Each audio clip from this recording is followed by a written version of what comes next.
Welcome in Bhim 99 study. विद्यार्थियों, आज हम कक्षा 10 के अध्याय 1 रासायनिक अभिक्रियाएं एवं समीकरण पढ़ेंगे। वीडियो को स्टार्ट करें इससे पहले आप इसे अपने दोस्तों में शेयर कर दें और अभी तक चैनल को सब्सक्राइब न किए हैं तो सब्सक्राइब कर दें। चलिए वीडियो को स्टार्ट करते हैं। सबसे पहले इसमें पढ़ेंगे हम कि रासायनिक अभिक्रियाएं क्या होती है। तो ऐसे परिवर्तन जिनमें नए गुणों वाले पदार्थों का निर्माण होता है उसे रासायनिक अभिक्रियाएं कहते हैं। जैसे हमने ले लिया हाइड्रोजन गैस है और ऑक्सीजन गैस है। इन दोनों गैसों को मिलाने से जल बनता है H2O। तो ये गैस है, ऑक्सीजन भी गैस है और ये जल जो है द्रव हो गया, तो इसके सारे गुण बदल गए। ये दिखाई नहीं दे रहा था गैस और हाइड्रोजन और ऑक्सीजन, और ये आपको पानी दिखाई देने लगा जो द्रवित अवस्था में है। अर्थात इसका आयतन और द्रव्यमान दोनों निश्चित हो गया, जबकि इसका आयतन निश्चित नहीं होता है हाइड्रोजन और ऑक्सीजन का। ये गैसें हैं, जिस बर्तन में इसे डालेंगे वो उसका स्थान ले लेती हैं। अब हम पढ़ेंगे कि अभिकारक किसे कहते हैं। तो रासायनिक ऐसे पदार्थ जो किसी रासायनिक अभिक्रिया में हिस्सा लेते हैं उन्हें अभिकारक कहते हैं। यानी कि जो पदार्थ रासायनिक अभिक्रिया में भाग लेते हैं उसे अभिकारक कहते हैं। जैसे कि हाइड्रोजन और ऑक्सीजन ये दोनों मिल कर के जल बन रहा है, तो जो भाग लेने वाले पदार्थ हैं हाइड्रोजन और ऑक्सीजन है, अतः इन्हें अभिकारक कहेंगे। और एग्जाम्पल देख लेते हैं। जैसे C+O2 कार्बन और ऑक्सीजन आपस में मिल करके कार्बन डाइऑक्साइड बनाता है। तो ये दोनों जो मिल रहे हैं या अभिक्रिया में भाग ले रहे हैं इन्हें अभिकारक कहते हैं। और उत्पाद किसे कहते हैं? तो ये रासायनिक अभिक्रिया के फलस्वरूप जो नया पदार्थ बनता है उसे उत्पाद कहते हैं। जैसे CO2 उत्पाद हो गया, और H2+O2 ये अभिकारक है और इधर बन जाएगा 2H2O, तो ये आपका उत्पाद हो गया, ये जल उत्पाद है। तो ऐसे पदार्थ जिनका निर्माण रासायनिक अभिक्रिया में होता है उन्हें उत्पाद कहते हैं।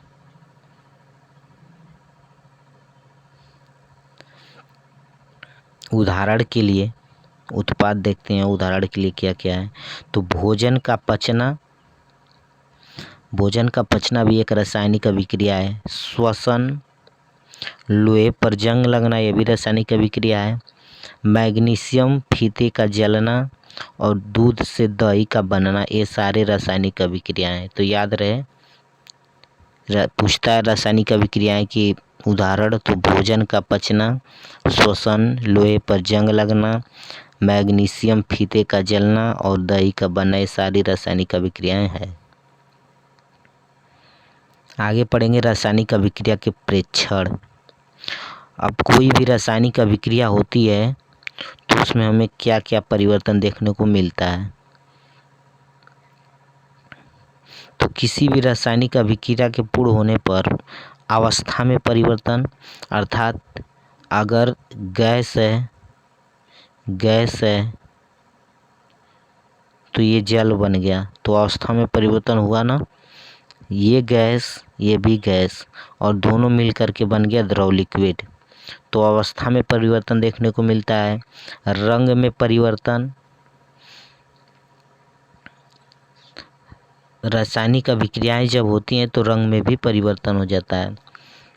तापमान में परिवर्तन हो जाता है, या तो तापमान बढ़ जाता है या तो घट जाता है। जैसे चूना होता है, बुझा हुआ चूना, बिना बुझा हुआ चूना, यानी कि चूने को जब जल में डालते हैं तो उसमें ऊष्मा निकलती है और कुछ ऐसी अभिक्रिया होती है जो ऊष्मा को अवशोषित करती हैं, तो तापमान में परिवर्तन होता है। और गैस का उत्सर्जन होता है, अर्थात कोई भी अभिक्रिया होती है तो उसमें से कुछ गैसें निकलती है। जैसे कार्बन डाइऑक्साइड, हाइड्रोजन, ऑक्सीजन, ऐसी सारी गैसें निकलती है। जैसे धातु का अभिक्रिया अगर जल से कराएंगे, किसी भी धातु का अभिक्रिया अगर जल से कराते हैं तो वहाँ पे आपका हाइड्रोजन मिलता है।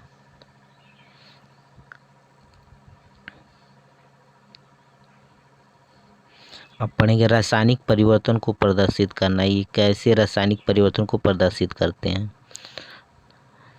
तो जिंक प्लस सल्फ्यूरिक अम्ल, इसे अभिकारक कहेंगे। अभिक्रिया में भाग लेने वाले पदार्थ को अभिकारक कहते हैं। तो जिंक प्लस सल्फ्यूरिक अम्ल equal to zinc sulphate plus hydrogen. जब ये अभिक्रिया होती है, ये देखिएगा यहाँ पे जिंक प्लस सल्फ्यूरिक अम्ल, इसका अभिक्रिया जब होती है तो ये बनता है जिंक सल्फेट और प्लस हाइड्रोजन, अर्थात यह इस तरह से टूटता है Zn प्लस H पे H2 पे 2 प्लस और SO4 पे 2 माइनस।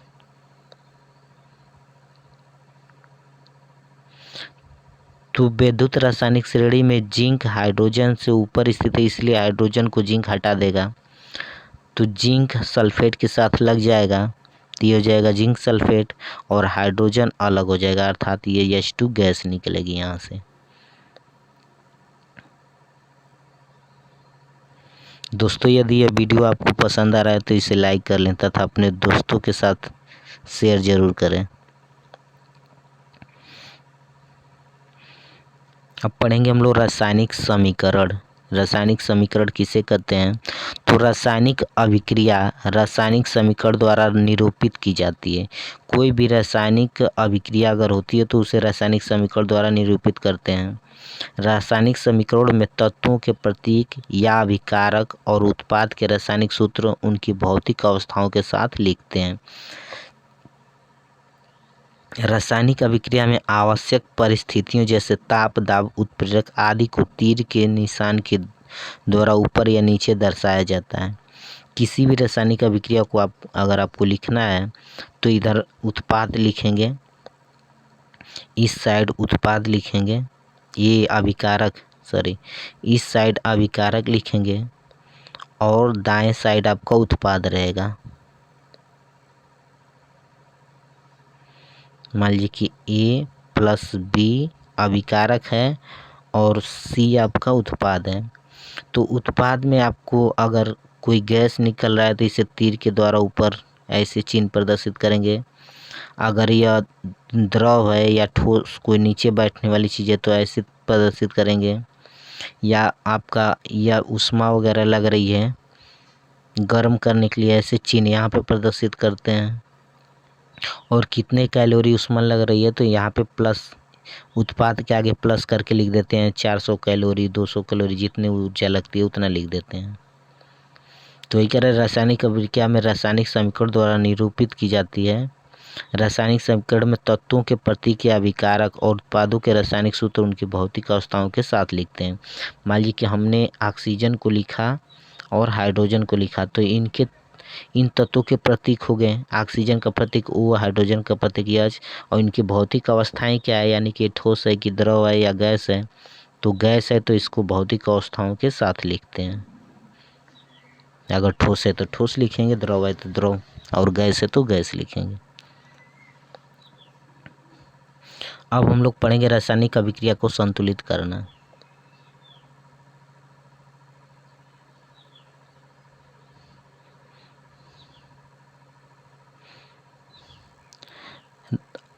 रासायनिक अभिक्रिया को संतुलित करना। तो द्रव्यमान संरक्षण का नियम। किसी रासायनिक अभिक्रिया में द्रव्यमान का न तो निर्माण होता है और न ही विनाश होता है। तो द्रव्यमान संरक्षण का नियम है ये कि अगर कोई भी रासायनिक अभिक्रिया हो रही है तो उसमें न तो द्रव्यमान का निर्माण होता है और ना ही तो द्रव्यमान का विनाश होता है।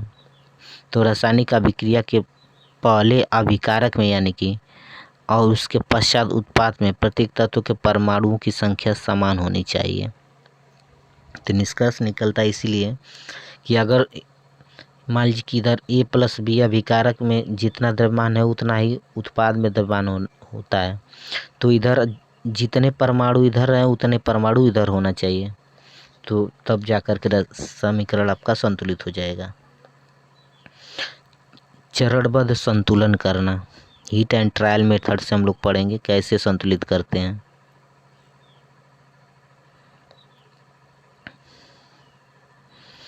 चरण 1, इसको पहले स्टेप में देखते हैं कि क्या करते हैं कि रासायनिक समीकरण जो है संतुलित हो जाए। तो रासायनिक समीकरण लिखकर प्रत्येक सूत्र के चारों ओर बॉक्स बना लीजिए। ऐसे कोई भी रासायनिक समीकरण आपको अगर संतुलित करना है तो सबसे पहले रासायनिक समीकरण लिखिए, और रासायनिक समीकरण लिखने के बाद आप इसके हर तरफ बॉक्स बना लीजिए। अर्थात इसके अंदर आपको कुछ नहीं करना, जो भी करना है बाहर करना। ऐसे ढांचा समीकरण ऐसे लिख लेते हैं और कोष्टक में बंद कर लेते हैं। यह आयरन का अभिक्रिया जल से कराना है, तो संतुलित करते समय बॉक्स के अंदर कुछ भी परिवर्तन नहीं करना है। अब चरण 2 देखते हैं कि 2 नंबर पे क्या करते हैं। ये काम पहला हो गया। दूसरी चीज़, समीकरण में उपस्थित विभिन्न तत्वों के परमाणु की संख्या को नोट कर लीजिए। जैसे मान लीजिए कि Fe, तो Fe कितना इसमें 1 है, हाइड्रोजन कितना इधर 2 है, तो हाइड्रोजन की संख्या 2। ऑक्सीजन कितना है, ऑक्सीजन जो है 1 है। अब इस साइड उत्पाद में परमाणुओं की संख्या देखते हैं RHS में, राइट हैंड साइड में, तो इधर Fe की संख्या 2 है, Fe की संख्या 2 है, हाइड्रोजन की संख्या 2 है और ऑक्सीजन की संख्या 3 है। ये गलत लिख दिया है। परमाणुओं की संख्या ऑक्सीजन की 3, हाइड्रोजन Fe की 2 और हाइड्रोजन की भी 2 है। तो अब इसको संतुलित करते हैं। सबसे अधिक परमाणु वाले तत्व को अभिकारक या उत्पाद की साइड अनुचित गुणांक से बराबर करते हैं, इनको लगाकर संतुलित कीजिए। जैसे ये हो गया,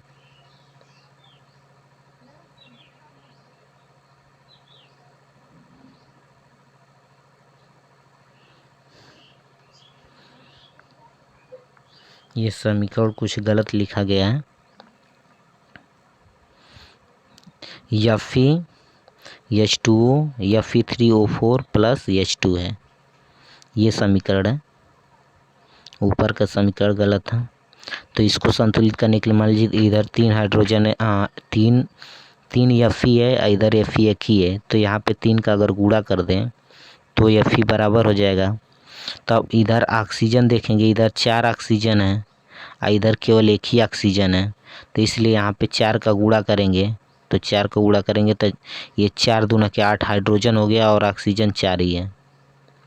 यहाँ हाइड्रोजन जब 2 ही है तो यहाँ पे इसलिए 4 का गुणा करना पड़ेगा।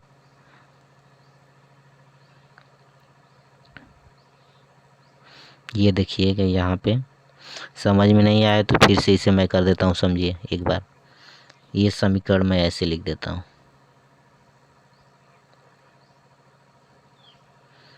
Fe plus H2O equal to Fe3O4 plus H2। अब संतुलित करना, इधर Fe 1 इधर 3, तो इधर 3 है तो इधर भी 3 करना पड़ेगा ताकि बराबर हो जाए। Fe बराबर हो गया। और जैसे ही यहाँ पे 3 किए और इधर ऑक्सीजन हो गया है 4, तो ऑक्सीजन को 4 करने के लिए यहाँ पे आप इधर तो कुछ कर नहीं सकते, बाहर ही कुछ करना है, तो यहाँ 4 का गुणा करेंगे तो ऑक्सीजन 4 हो गया, लेकिन हाइड्रोजन 4 दूना के 8 हो गया।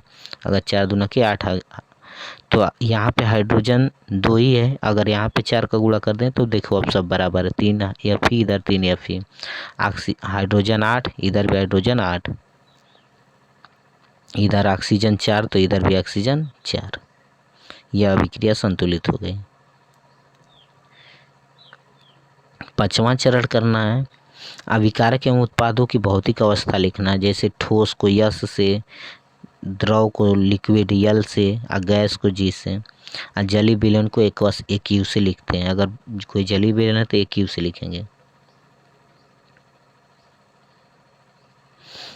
अब ये आपका संपूर्ण संतुलित रासायनिक समीकरण हो गया, जो कि अवस्थाओं सहित लिख गया, गैस, सॉलिड सब लिख दिया गया है।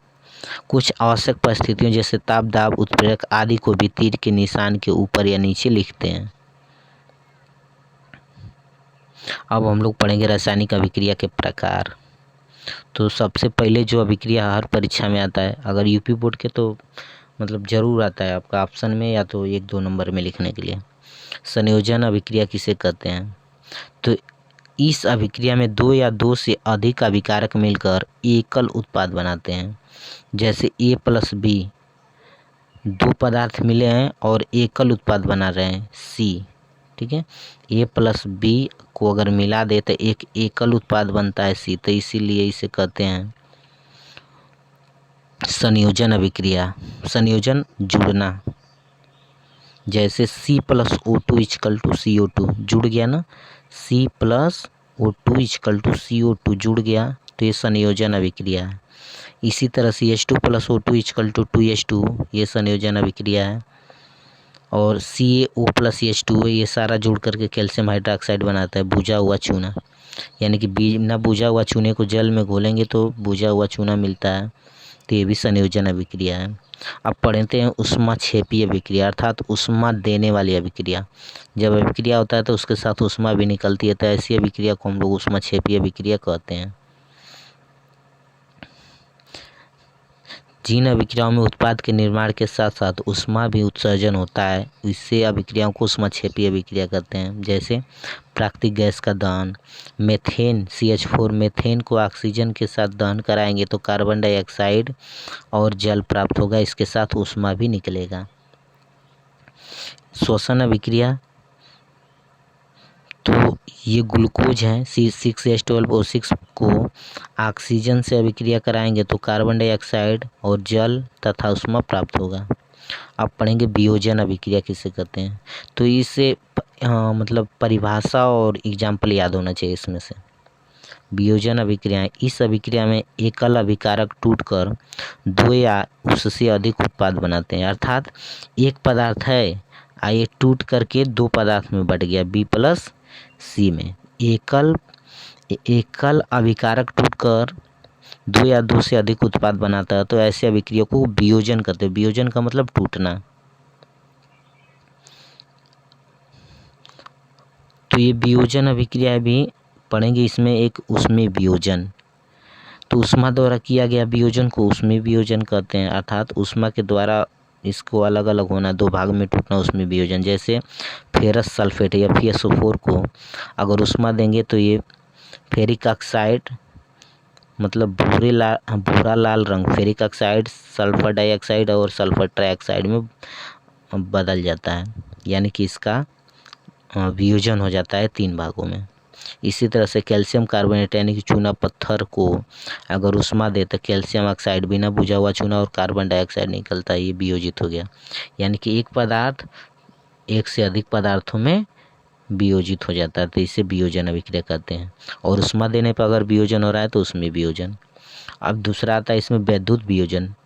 अगर विद्युत धारा प्रवाहित करने पर होने वाले वियोजन को विद्युत वियोजन कहते हैं। जैसे अगर जल में विद्युत धारा प्रवाहित कर दें तो H2+O2 में वियोजित हो जाता है, तो इसे कहते हैं वैद्युत वियोजन। अर्थात एक जग में पानी ले लें और इसमें इलेक्ट्रोड यानी कि 2 छड़े लगा दें और इसमें विद्युत धारा प्रवाहित कर देते हुए पानी उबल करके भाप बन करके निकलने लगेगा, तो इसमें से हाइड्रोजन और ऑक्सीजन गैसें निकल जाएंगे, तो इसे कहते हैं हम लोग वैद्युत वियोजन।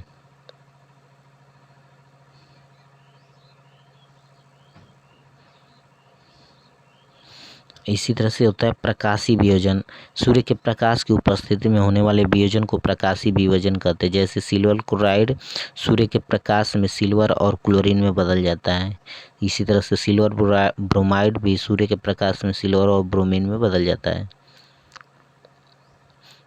इस अभिक्रिया को उपयोग श्याम श्वेत फोटोग्राफी में करते हैं, अर्थात ये अभिक्रिया फोटोग्राफी में भी सिल्वर ब्रोमाइड के प्रयोग करते हैं। पूछता है सिल्वर ब्रोमाइड का प्रयोग कहाँ करते हैं, तो फोटोग्राफी में।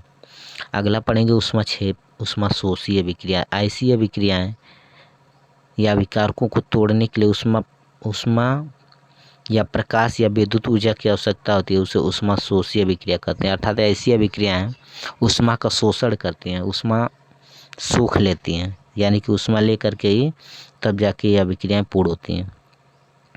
विस्थापन अभिक्रियाएं, इस अभिक्रिया में अधिक क्रियाशील तत्वों कम क्रियाशील तत्वों और उनके यौगिकों को विस्थापित करता था। अर्थात विद्युत रासायनिक श्रेणी में जो क्रियाशील तत्व होते हैं, कम क्रियाशील तत्वों को उसके सल्फेट के विलयन में से हटा देते हैं।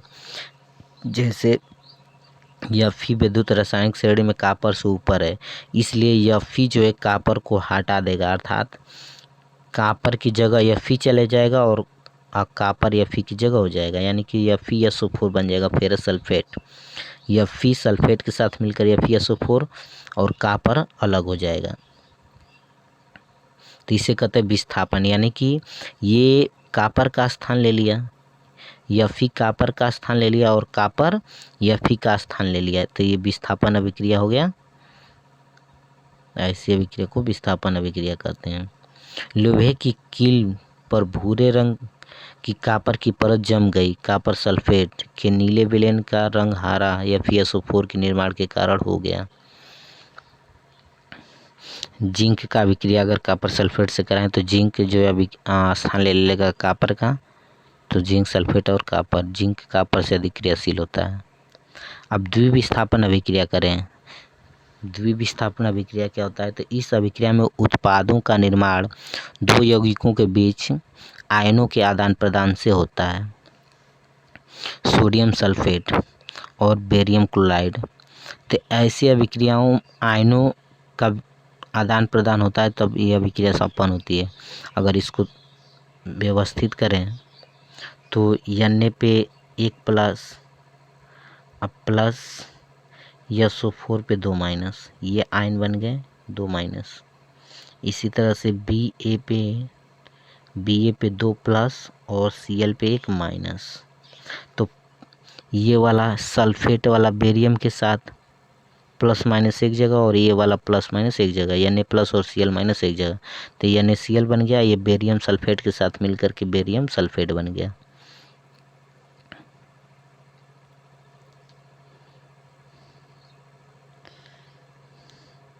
उपचयन एवं अपचयन बहुत बहुत इम्पॉर्टेंट है, ये वेरी वेरी इम्पॉर्टेंट, ये परीक्षा में जरूर पूछता है। अब उपचयन एवं अपचयन। दोस्तों, यदि ये वीडियो आपको पसंद आ रही है तो इसे आप लाइक ज़रूर करें तथा इस चैनल को दोस्तों के साथ शेयर करें, और सब्सक्राइब न किए तो प्लीज़ सब्सक्राइब कर लीजिए। उपचयन एवं अपचयन। उपचयन, जब किसी पदार्थ में ऑक्सीजन की वृद्धि होती है तो उसे उपचयन कहते हैं। जैसे C+O2, तो यहाँ पे देखिए, यहाँ पे जुड़ गया ऑक्सीजन ना, तो इसे कहते हैं उपचयन। कॉपर में ऑक्सीजन जुड़ गया, इसका उपचयन हो गया कॉपर का। कॉपर में ऑक्सीजन और हाइड्रोजन है, तो यानी कॉपर का हाइड्रोजन का क्या हुआ, उपचयन हो गया, और कॉपर का अपचयन हो गया। जिसमें ऑक्सीजन जुटेगा उसका उपचयन होगा, ऑक्सीजन का जुटना उपचयन कहलाता है।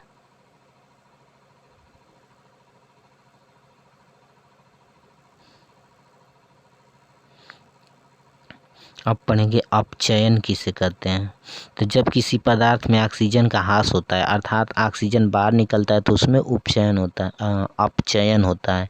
जब किसी पदार्थ में हाइड्रोजन की वृद्धि होती है, यानी कि या तो ऑक्सीजन जुट जाए, ऑक्सीजन हट जाए, या हाइड्रोजन जुट जाए। ऑक्सीजन बाहर होना चाहिए और हाइड्रोजन जुटना चाहिए, इस दोनों में से कोई अगर एक होता है तो उसका होगा अपचयन। तो यहाँ पे देखिएगा, ऑक्सीजन हाइड्रोजन के साथ जुटा है, तो हाइड्रोजन का तो उपचयन हुआ, लेकिन कॉपर का अपचयन हो गया, क्योंकि कॉपर में से ऑक्सीजन बाहर हो जा रहा है। तो जब ऑक्सीजन जिससे बाहर होगा उसका अपचयन, और जिसमें ऑक्सीजन जुड़ गया उसका उपचयन, ये बात याद रहे। इस अभिक्रिया में कॉपर ऑक्साइड कॉपर में अपचयित हो जाता है और हाइड्रोजन उपचयित होकर जल बनाता है। इस अभिक्रिया में उपचयन तथा अपचयन दोनों हो रहे हैं, इसलिए इसे रेडॉक्स अभिक्रिया कहते हैं। ध्यान देना, पूछता है आपसे रेडॉक्स अभिक्रिया किसे कहते हैं। तो रेडॉक्स अभिक्रिया उस अभिक्रिया को कहते हैं जिसमें ऑक्सीकरण और अपचयन दोनों साथ साथ हो, अर्थात उपचयन और अपचयन दोनों साथ होता है। ऐसी अभिक्रिया को रेडॉक्स अभिक्रिया कहते हैं। तो ये आपका रेडॉक्स अभिक्रिया में लिख सकते हैं। दैनिक जीवन में उपचयन अभिक्रियाओं का प्रभाव। संक्षारण पढ़ेंगे, परीक्षाओं में आता है। संक्षारण किसे कहते हैं? जब कोई धातु ऑक्सीजन, आर्द्रता, अम्ल आदि के संपर्क में आती है जिससे धातु की ऊपरी परत कमजोर होकर संक्षारित होने लगती है, तो इसे संक्षारण कहते हैं। लोहे की वस्तुओं पर जंग लगना, चांदी के ऊपर काली परत जमना, तांबे के ऊपर हरी परत का चढ़ जाना, ये सब संक्षारण के उदाहरण हैं। यशत लेपन, विद्युत लेपन और पेंट करके संक्षारक धातुओं को बचाया जा सकता है। अर्थात विद्युत लेपन करे, यशत लेपन करे या पेंटिंग करे तो धातुएं संक्षारित होने से बच जाती हैं। विकृत गंधिका। वसायुक्त और तैलीय खाद्य पदार्थ सामग्री वायु के संपर्क में आने पर उपचयित हो जाती हैं, जिससे उनका स्वाद और गंध में परिवर्तन हो जाता है। इसे विकृत गंधिका कहते हैं। विकृत गंधिका को रोकने के उपाय। इसे प्रतिऑक्सीकारक का उपयोग कर रहे हैं, अर्थात मतलब इसमें नाइट्रोजन जो पैकेट होता है, चिप्स के पैकेट होते हैं, उसमें नाइट्रोजन गैस से भर दी जाती है जिससे कि वो खराब ना होते हैं, और ऑक्सीजन होती तो वो खराब हो जाते हैं। वायुरोधक बर्तन में खाद्य सामग्री रखकर जिसमें वायु प्रवेश न करे, अर्थात ऑक्सीजन प्रवेश न करेगा तो वो खराब नहीं होगा। वायु के स्थान पर नाइट्रोजन गैस भरकर, यानी कि वायु निकाल दिया जाता है, उसकी जगह अगर नाइट्रोजन भर दें तभी संक्षारित होने से बच जाता है। शीतलन द्वारा, अर्थात फ्रिज द्वारा, फ्रिज में रख करके खाने को 3 से 4 दिन तक सुरक्षित रखा जा सकता है। दोस्तों, यदि यह वीडियो आपको पसंद आया है तो इसे लाइक कर लें तथा अपने दोस्तों के साथ शेयर ज़रूर करें। धन्यवाद।